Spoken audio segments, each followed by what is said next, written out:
Sa Eucharistikong pagdiriwang na pamumunuan ng ating kura paroko, Reverendo Padre Douglas D. Badong.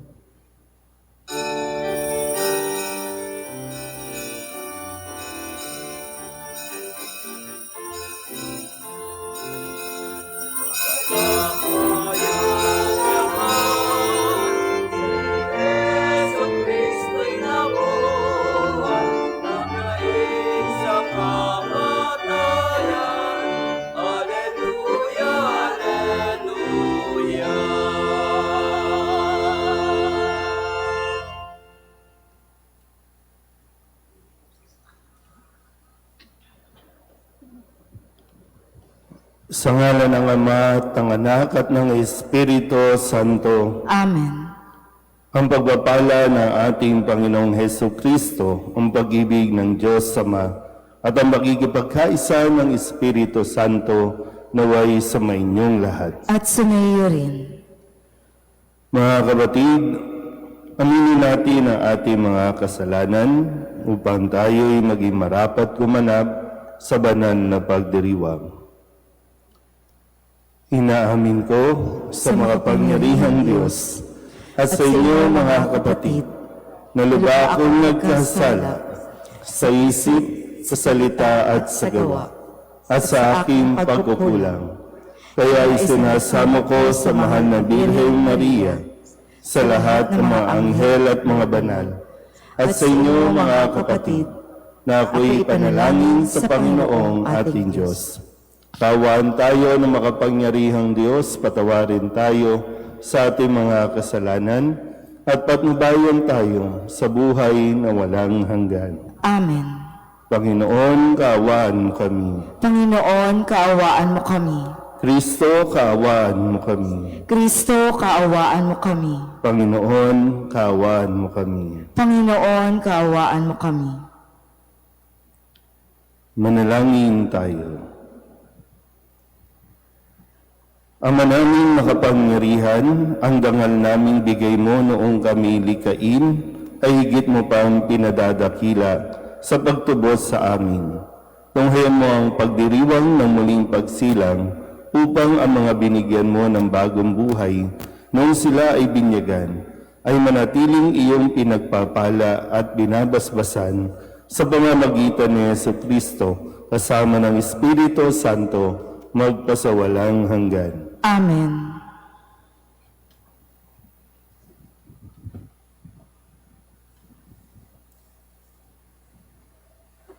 Pagbasa mula sa mga gawa ng mga apostol. Mula sa Paphos, si Pablo at ang kanyang mga kasama ay naglayag at dumating sa Perga ng Pamphylia. Ngunit humiwalay sa kanila si Juan at nagbalik sa Jerusalem. Mula sa Perga, nagpatuloy sila at dumating sa Antioquia ng Pisidia. Nang araw ng pamamahinga, pumasok sila sa sinagoga at naupo. Matapos ang pagbasa sa ilang bahagi ng mga aklat ng kautusan at ng mga propeta, nagpasabi sa kanila ang mga tagapamahala ng sinagoga. Mga kapatid, kung mayroon kayong iaaral sa mga tao, magsalita na kayo. Kaya tumayo si Pablo at sinenyasan silang tumahimik. Mga Israelita at mga taong may takot sa Diyos, makinig kayo. Ang Diyos ng ating bansang Israel ang humirang sa ating mga ninuno. Sila'y ginawa niyang isang malaking bansa, samantalang naninirahan sa lupain ng Ehipto. Inilabas doon sa pamamagitan ng kanyang dakilang kapangyarihan at pinagtiisan sa loob ng halos 40 taon. Pagkatapos niyan lipulin ang 7 bansa sa lupain ng Kanaan, ipinagkaloob sa kanila ang lupain ng mga iyon sa loob ng halos 450 taon. Pagkatapos, sila'y binigyan niya ng mga hukom hanggang kay Propeta Samuel. Nang humingi sila ng hari, ibinigay sa kanila ng Diyos ang isang lalaki mula sa lipi ni Benjamin, si Saulo na anak ni Cis. Naghari si Saulo sa loob ng 40 taon. At nang siya'y alisin ng Diyos, inihalili si David upang maghari sa kanila. At ganito ang patotoo ng Diyos tungkol sa kanya. Natagpuan ko kay David na anak ni Jesse ang lalaking nakalulugod sa akin. Isang lalaking handang tumupad sa lahat ng iniuutos ko. Mula sa angkan ng lalaking ito, ipinagkaloob ng Diyos sa Israel si Jesus, ang kanyang ipinangakong tagapagligtas. Bago siya dumating, ipinangaral ni Juan sa buong Israel na dapat nilang pagsisihan at talikdan ang kanilang mga kasalanan at pabinyag. Nang matapos na ni Juan ang kanyang gawain, sinabi niya sa mga tao, "Sino ba ako sa akala ninyo? Hindi ako ang Kristo. Ngunit siya'y darating na kasunod ko, at hindi ako karapat-dapat kahit taga-alis ng panyapak." Ang salita ng Diyos. Salamat sa Diyos. Pag-ibig mong walang maliw ay lagi kong sasambitin. Pag-ibig mong walang maliw ay lagi kong sasambitin. Pag-ibig mo poon na di nagmamaliw, na sa tuwi-tuwi na'y aking aawitin. Ang katapatan mo'y laging sasambitin. Yaong pag-ibig mo'y walang katapusan, sintatag ng langit ang iyong katapatan. Pag-ibig mong walang maliw ay lagi kong sasambitin. Ang piniling lingkod na ito'y si David, aking pinahiran ng banal na langis. Kaya't palagi ko siyang aakbayan at siya'y lalakas sa aking patnubay. Pag-ibig mong walang maliw ay lagi kong sasambitin. Ang pagtatapat ko't pag-ibig na wagas ay iuukol ko't aking igagawad, at magtatagumpay siya oras-oras. Ako'y tatawaging Ama niya't Diyos, tagapagsanggalang niya at manunubos. Pag-ibig mong walang maliw ay lagi kong sasambitin. Tatayo na po ang lahat.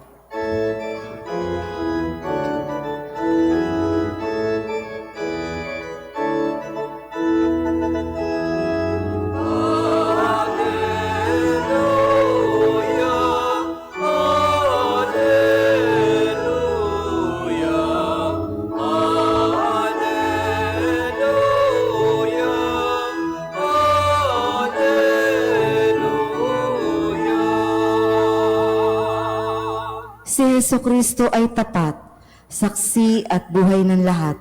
Tayo'y kanyang iniligtas. Amen.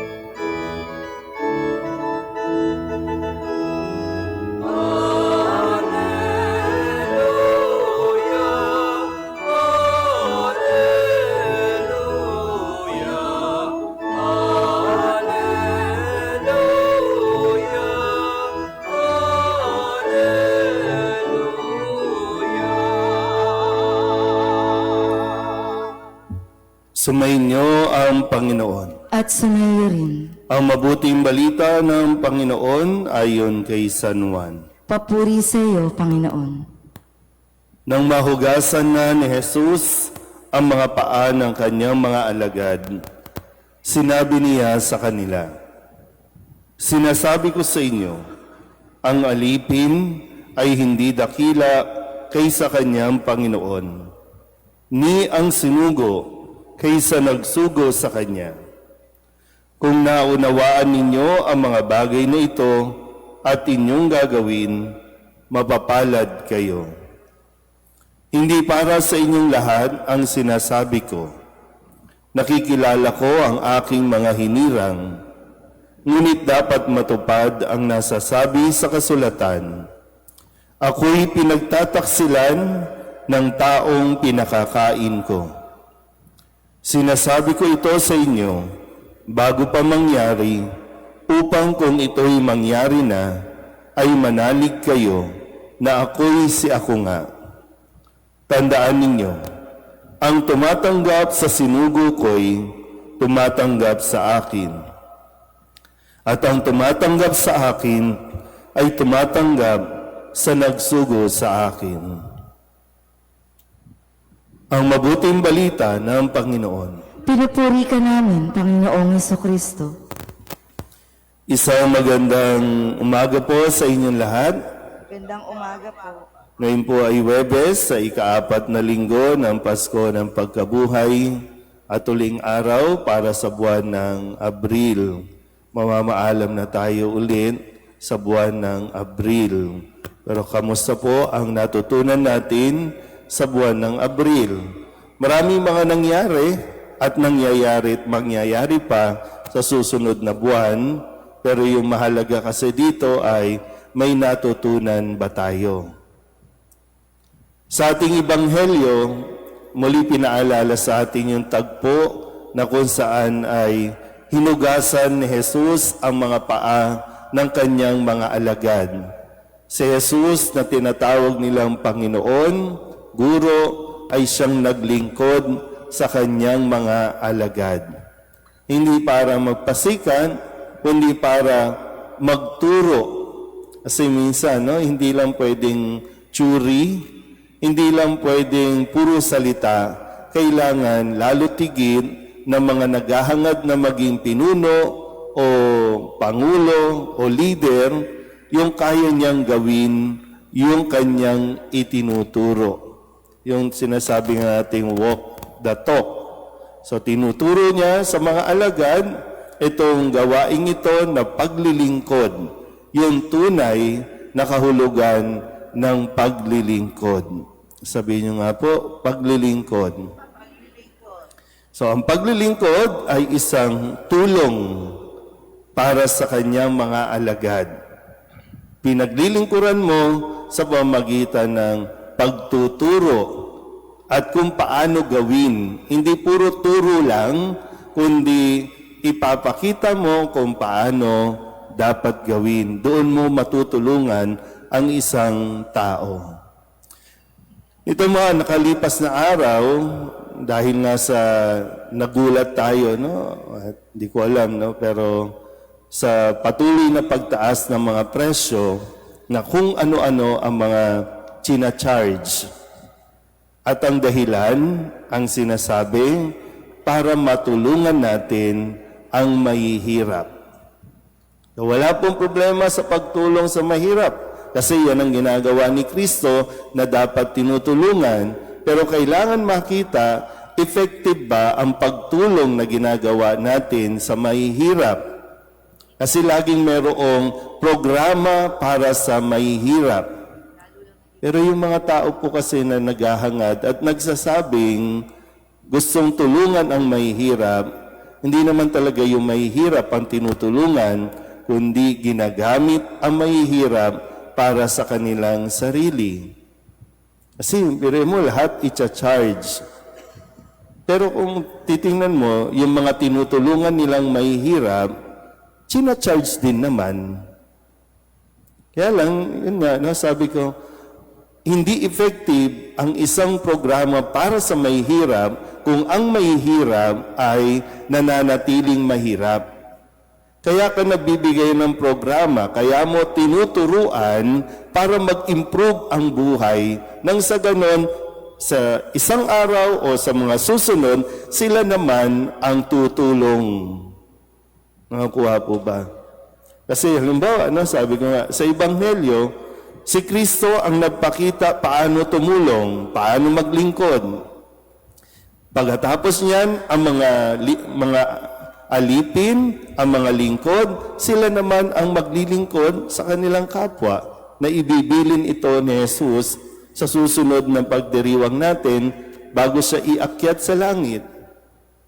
Naintindihan po ba? So hindi tayo mananatili na dapat mahirap. Tinutulungan natin. Kaya nga minsan parang sabi nga natin yung mga mahihirap na sinasalo natin ang kanilang kuryente, mga naka-aircon naman yung mga yan. Pag pumasok ka sa bahay nila, tabi-tabi po, kasi siyempre, na-assign din naman ako sa area na kung saan sinasabing pinakamahihirap. Pero pag pumapasok ka, ang lalaki ng TV,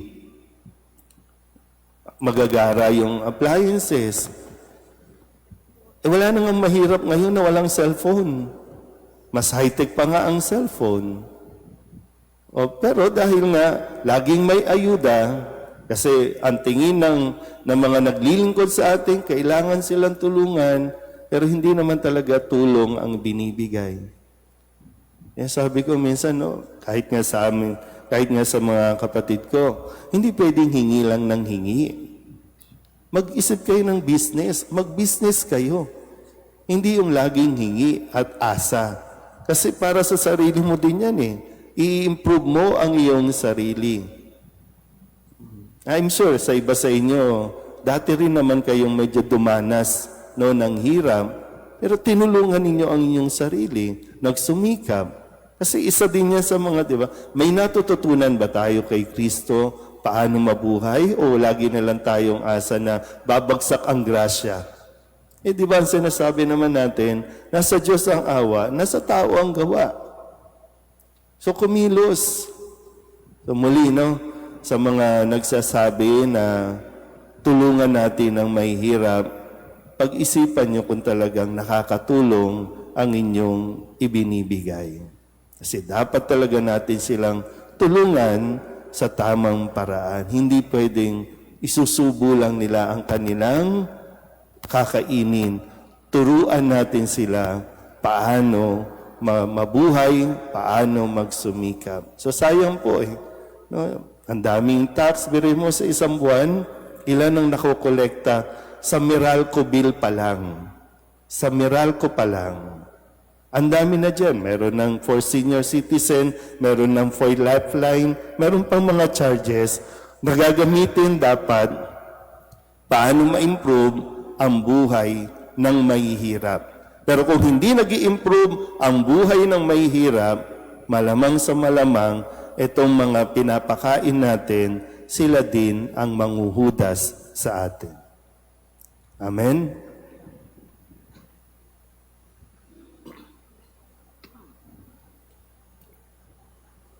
Habang nagkakatipon tayo ngayon bilang isang bayang nangangailangan, manalangin tayo ng may pusong nagpapakumbaba sa Diyos Ama, taglay ang pagtitiwala sa Kanyang dakilang habag.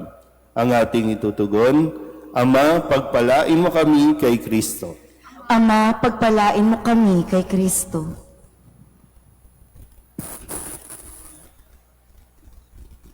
Ang mga namumuno sa simbahan, naway panatilihing buhay ang kanilang pagtatalaga ng sarili sa pangangaral ng Ebanghelyo. Manalangin tayo sa Panginoon. Ama, pagpalain mo kami kay Kristo. Ang mga pinagkatiwalaan ng pamumuno, naway mag-akay at maging gabay ng mga tao sa diwa ng paglilingkod. Manalangin tayo sa Panginoon. Ama, pagpalain mo kami kay Kristo. ang mga tumalikod sa kanilang pananampalataya, naway mahikayat pabalik sa pamilya ng Diyos. Manalangin tayo sa Panginoon. Ama, pagpalain mo kami kay Kristo. Ang mga pinanghihinaan ng loob dahil sa pagdarahop at karamdaman, naway makatagpo ng lakas at ginhawa mula kay Jesus na nagtagumpay sa kasalanan at kamatayan. Manalangin tayo sa Panginoon. Ama, pagpalain mo kami kay Kristo. Upang mamayani ang kapayapaan sa gitnang silangan at sa buong mundo, at ipagadya nawa ang sangkatauhan sa karahasan, kasakiman, pang-aabuso ng kapangyarihan na nagdudulot ng paghihirap at kamatayan sa marami. Manalangin tayo sa Panginoon. Ama, pagpalain mo kami kay Kristo. Upang ang lahat ng mga nagdurusa dahil sa kalupitan ng digmaan ay daglian ng makaranas ng kapayapaan at mabuhay ng may kapanatagan at kalayaan. Manalangin tayo sa Panginoon. Ama, pagpalain mo kami kay Kristo. Ang mga namayapang tapat sa Panginoon naway makatanggap ng kanilang walang katapusang gantimpala. Manalangin tayo sa Panginoon. Ama, pagpalain mo kami kay Kristo. Dulugin natin sa Panginoon ang ating mga personal na kahilingan, mga panalangin para sa ating mga pamilya, kasama din ang mga kahilingan ng mga nanonood sa online. Lahat ng mga misang pasasalamat, special na intensyon, agarang paggaling ng mga may sakit, tang lahat ng mga kaluluwa na hinihiling na ipagdasal sa misang ito.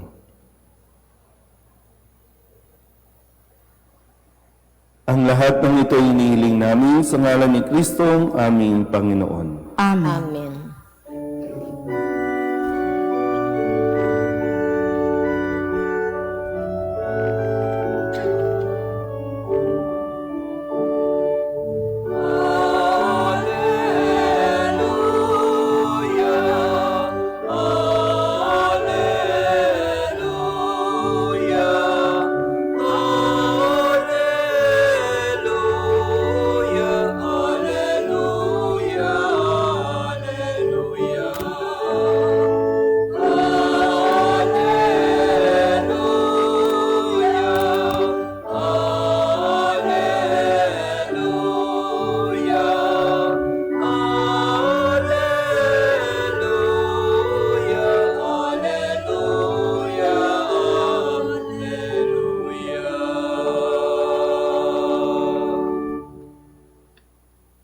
Magsitayo na po ang lahat. Manalangin kayo mga kapatid upang paghahain natin ay kalugdan ng Diyos Amang makapangyarihan. Tanggapin nawa ng Panginoon itong paghahain sa iyong mga kamay, sa kapurihan niya at karangalan sa ating kapakinabangan at sa buong sambayanan niyang banal. Ama naming lamika, paakyatin mo sa iyong piling sa kalangitan ang aming mga panalangin kalakip ng haing mga alay, upang ang mga pinagindapat mong gawing dalisay ay maging marapat na makasalo sa piging ng iyong pagmamahal sa pamamagitan ni Jesucristo kasama ng Espiritu Santo magpasawalang hanggan. Amen. Sumainyo ang Panginoon. At sumayo rin. Itaas sa Diyos ang inyong puso at diwa. Itinaas na namin sa Panginoon. Pasalamatan natin ang Panginoong ating Diyos. Marapat na siya ay pasalamatan. Ama naming makapangyarihan, tunay ngang marapat na ikaw ay aming pasalamatan, ngayong ipinagdiriwang ang paghahain ng Mesiyas, ang maamong tupa na tumubos sa aming lahat. Siya'y talagang naaasahan at ang katapatan niya sa pananagutan ay siyang bumago sa dating pamumuhay sa sangkatauhan na mihasa sa pagkasalawahan. Ang dangal ng tao ay ganap na itinampok upang mamana namin sa pakikipagkapatid kay Jesus. Kaya kaysa ng mga anghel nagsisiawit ng papuri sa iyo, nang walang humpay sa kalangitan, kami nagbubunyi sa iyong kadakilaan.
Ama naming banal, ikaw ang bukal ng tanang kabanalan.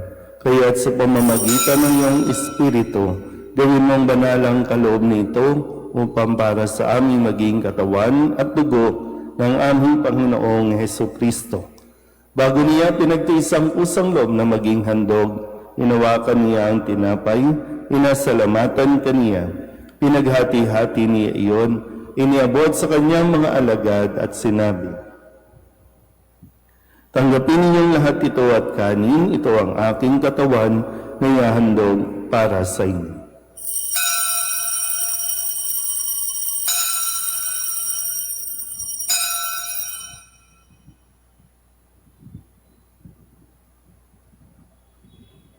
Gayon din naman nang matapos ang hapunan, hinawakan niya ang kalis, muli kaniyang pinasalamatan. Inabot niya ang kalis sa kanyang mga alagad at sinabi, "Tanggapin ninyong lahat ito at inumin. Ito ang kalis ng aking dugo, ng bago at walang hanggang tipan. Ang aking dugo na ibubuhos para sa inyo at para sa lahat, sa pagpapatawad ng mga kasalanan. Gawin ninyo ito sa pag-alaala sa akin."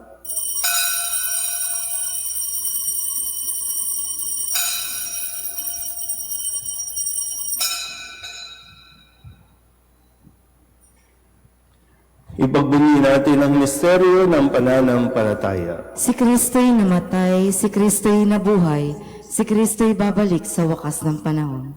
Ama, ginagawa namin ngayon ang pag-alaala sa pagkamatay at muling pagkabuhay ng iyong anak.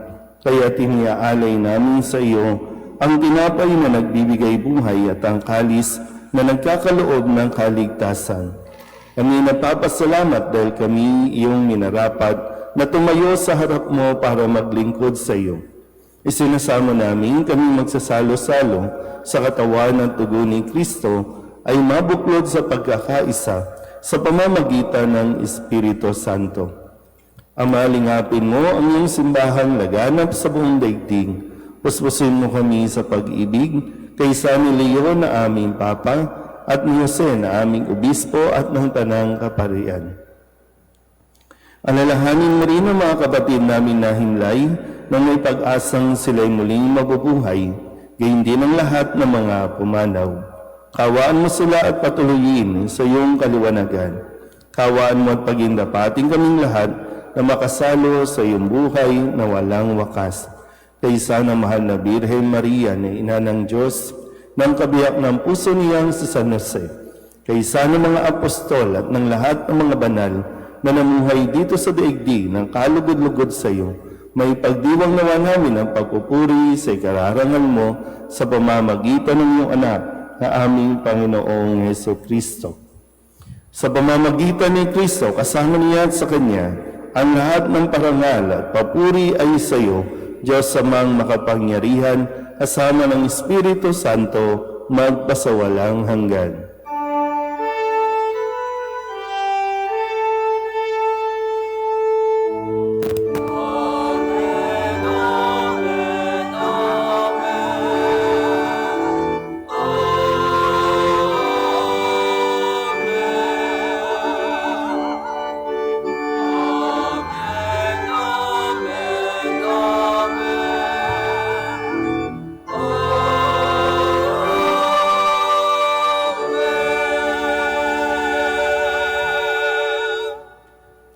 Sa tagubilin ng mga nakagagaling na utos at turo ni Jesus sa Panginoon natin na Diyos, ipahayag natin ang lakas loob.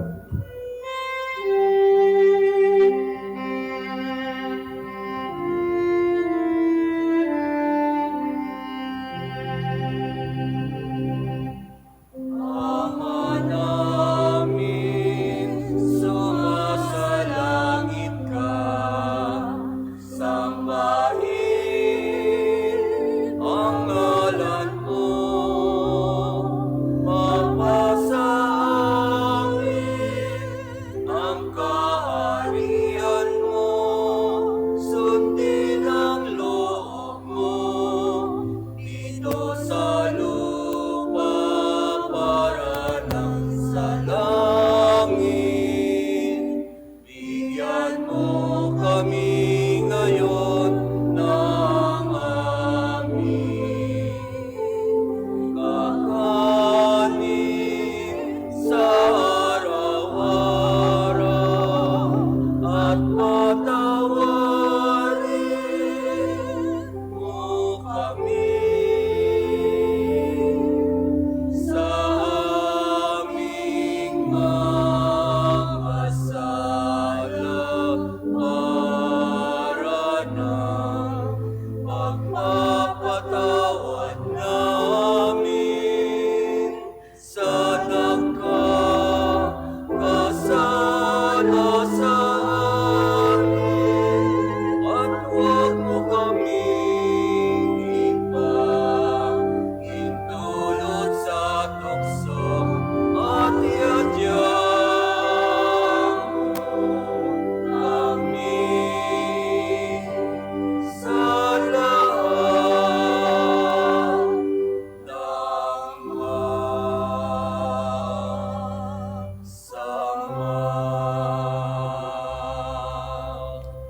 Hinihiling namin kami iadya sa lahat ng masama, pagkalooban ng kapayapaan araw-araw, iligtas sa kasalanan at ilayo sa lahat ng kapahamakan, samantalang aming tinananabikan ang dakilang araw ng pagpapahayag ng tagapagligtas namin sa Heso Kristo. Sapagkat iyo ang kaharian at ang kapangyarihan at ang kapurihan, magpakailanman. Amen. Panginoong Heso Kristo, sinabi mo sa iyong mga apostol, kapayapaan ang iniiwan ko sa inyo, ang aking kapayapaan ang binibigay ko sa inyo. Tunghayan mo ang aming pananampalataya at huwag ang aming mga pagkakasala. Pagkalooban mo kami ng kapayapaan at pagkakaisa ayon sa iyong kalooban, kasama ng Espiritu Santo, magpasawalang hanggan. Amen. Ang kapayapaan ng Panginoon ay laging sumainyo. At sumayo rin. Mabigayan tayo ng kapayapaan sa isa't isa. Kordero ng Diyos na nag-aalis ng mga kasalanan ng sanlibutan, maawa ka sa amin. Kordero ng Diyos na nag-aalis ng mga kasalanan ng sanlibutan, maawa ka sa amin. Kordero ng Diyos na nag-aalis ng mga kasalanan ng sanlibutan, ipagkaloob mo sa amin ang kapayapaan. Ito ang kordero ng Diyos. Ito ang nag-aalis ng kasalanan ng sanlibutan. Mapalad ang mga inaaniyahan sa kanyang piging. Panginoon, hindi ako karapat-dapat na magpatuloy sa iyo, ngunit sa isang salita mo lamang ay gagaling na ako.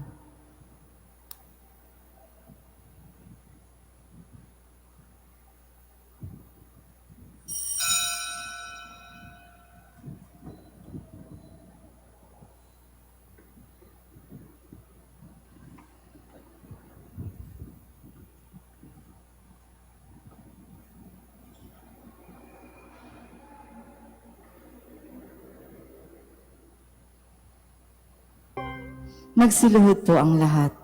Panalangin kay San Jose. Abang tagapangalaga ng tagapagligtas, kabiyak na puso ng mahal na Birheng Maria, sa iyo ay pinagkatiwala ng Diyos ang kaisa-isa niyang anak. Sa iyo nagtiwala si Maria. Sa piling mo si Kristo ay naging tao. Maging ama ka rin sa amin, pinagpalang Jose, at gabayan mo kami sa landas ng buhay. Ihingi mo kami ng biyaya, awa at tapang, at ipagtanggol kami sa lahat ng masama. Amen. Magsitayo na po ang lahat. Manalangin tayo.